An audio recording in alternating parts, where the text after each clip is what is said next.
Howdy folks, you find me on the banks of the beautiful Butterley Reservoir in Derbyshire. It's a fantastic place. This is actually the first time that I've visited this venue. I've been told about the bream fishing, I've obviously been told about the carp fishing as well, and it's absolutely stuffed with fish. It's still springtime, the water's really cold, and we're getting plenty of bites, which is fantastic really when you're talking about quality bream fishing. Let me talk to you about how I've gone about my session today. So first things first, I've prepared my bait. Now, quick look around the lake and obviously talking to a few of the local guys. There's plenty of carp anglers fishing this venue. And that means that a lot of fish meal baits are going to be going into this venue. To me, that means I need to be fishing fish meal baits for the bream. Obviously the bream in here are eating all that loose feed that goes in from the carp anglers, from the specimen anglers. They're getting big, they're getting fat, they've got a real taste for it. So definitely makes sense to go down the fish meal route. Ground bait for today is dark mix because the water is absolutely gin clear. I'm using milled expander and I'm using the black swim stim milled expander. It goes jet black once mixed up, and obviously like I say, in clear water I always think that a dark ground bait is the way to go. So simple to mix up.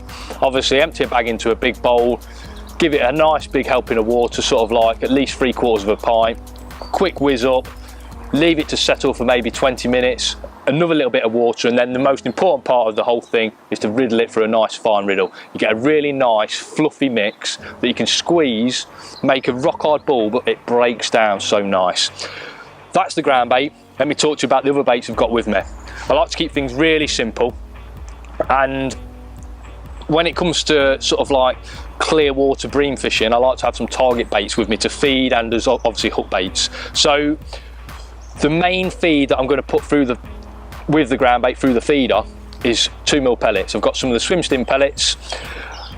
They're very bright. I can tailor the amount that I put in each feeder full, so I'm not laying a big carpet of bait on the bottom, but hopefully I'm just laying little specks of yellow all over the bottom, so you know, something visual for the fish to home in on.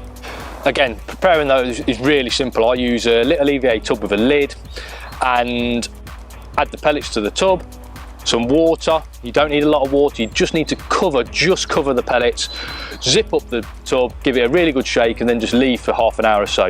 Once you've left them for that sort of like half hour, 40-minute time period, give them another quick shake, a bit of a fluff up, you'll open the tub and they'll be absolutely perfect. Again, you can squeeze them in a ball, but they break down into individual pellets. Really simple way of preparing those pellets. And then the other bait with me today that I've got is some dead maggots.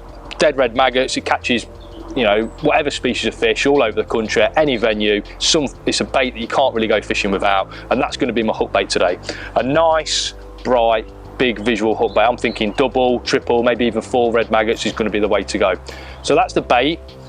I'm really surprised this chuck hasn't gone round. So what I'm going to do is wind this in, have another chuck, and I'll talk to you about the rig. Right, rig time folks, and while this fish is out there, I've tied up a duplicate rig so I can show you what I'm using today. I'm using braid on the reel. I think really important for bream fishing, the accuracy, the bite detection.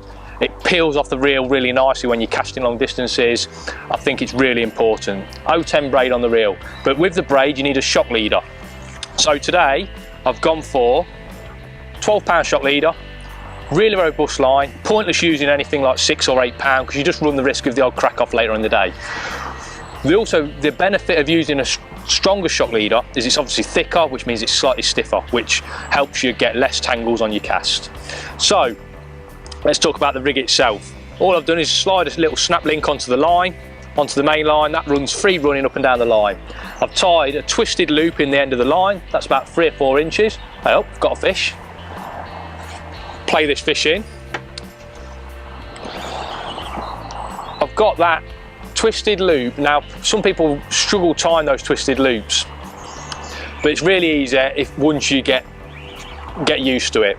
It's simply a case of pinching the end of your line, both hands, and twizzling and rolling the line between your finger and thumb, and you'll create a nice tight twisted loop. The line will naturally go together and sort of like meet each other. Then I pull 2 number 8 slot shot down to that knot that I've created above the twisted boom. They act as my nice little buffer or sort of like bead substitute. I like the flat edges of those slot shot because the swivel sits really nicely against it and kicks away the hook length. Hook length wise, I'm using 0.16. I'm using a size 14 hook and I'm starting on 70cm hook length. Nice happy medium. Length, I might go shorter, might go longer. And then that hook length is just tied loop to loop style. It's quite a nice fish this is. That hook length is tied loop to loop style to that twisted boom. And it makes a really simple, free running, no nonsense, tangle free rig. And as you can see by the fish we're catching,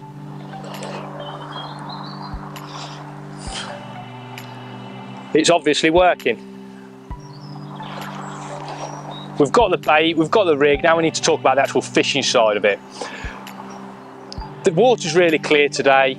I've been told that distance fishing is the way to go, sort of at least 50 metres on this venue. So I've used the measuring sticks, I've sticked up at 60 metres and I've had a cast around.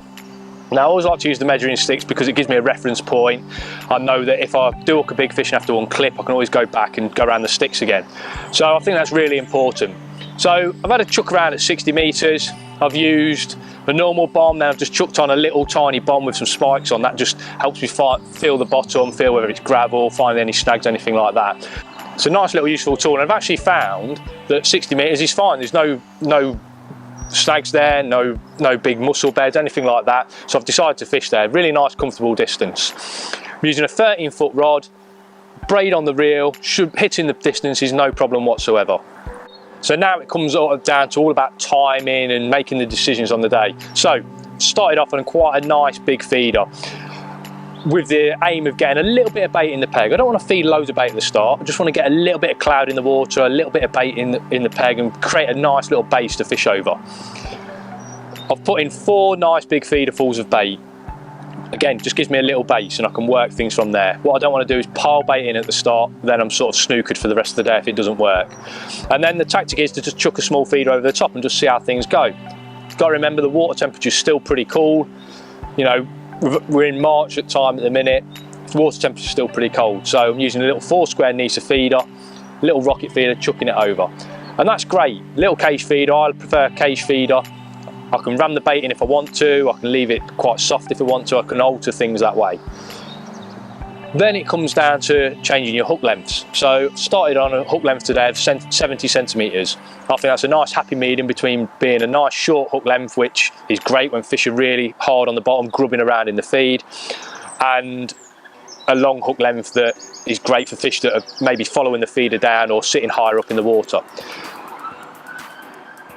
As we've moved on in the session though, I've had to lengthen that hook length slightly. I've gone to 90 centimetres, which just gives fish a little bit of time to follow the bait down. And the other thing that I've done is switch to a window feeder. Switching to a window feeder is a great option later on in the day. You know that there's plenty of bait in the peg already, there's still fish hanging around in the swim, but they seem to become bored of that cage feeder going through the water. So what I've done is actually put on 4 red maggots, so nice big visual bait, and rammed bait in a window feeder. That means that when I cast out, hardly any bait is coming out through the water column on the way down. I'm almost fishing a bomb really. I mean, me and Joe Crash talk about it, we call it the dirty bomb. You ram your bait in the feeder, there's a nice bit of smell there, there's some attraction, but really you're fishing a bomb, and the only visible bait and the only bait that's available is your hook bait. And obviously in gin clear water, it's so visible to the fish that quite often you'll get bites literally as your feeder settles and you're tightening your tip's going round. So it's a nice little trick for later on in the session. The other thing that you might have to be wary of when you're fishing that window feeder is you're not putting a lot of bait in the swim. So you can't constantly chuck that window feeder. What I find is you might catch 2 or 3 fish on that window feeder, then you have to reset up your peg again, maybe with a slightly bigger feeder, or maybe have 2 or 3 casts with the cage again to bring some activity back into the swim. But it's certainly worth remembering for those hard days. Casting frequency is also important. So on a venue like this, I always like to use a stopwatch. You know, it's not in and out fishing, we're probably casting at the start of a session every 6-7 minutes, something like that, and then tailoring it to as the day goes on. I know if I'm getting a bite within 3 minutes every single cast, it's pointless leaving it out there for more than, you know, sort of like 4 minutes, because you're just wasting that time. So you might as well reel it in, have another chuck. Likewise, if I'm getting bites and they're coming sort of after 10 minutes and I know that I've got to leave it out there for 10 minutes, that stopwatch is really important, and it just gives me a reference point each cast. Obviously, I can work things out in my head then and understand how the fish are feeding. Really important tool for any feeder angler, a stopwatch. So folks, I'm going to make this the last fish of the day. I've had a brilliant day at Butterley. Every fish, 3.5, 4 pounds, some a little bit bigger. And some tips just to get you a few extra fish. This fella, I caught him with that longer hook length, a bigger window feeder, you might have just seen that. And I've actually took a little bit of line off the clip and cast a metre past the main feed area, 61 metres instead of the 60. And this guy was hanging off the back of the feed. Beautiful way to end the session. Hope you've enjoyed watching.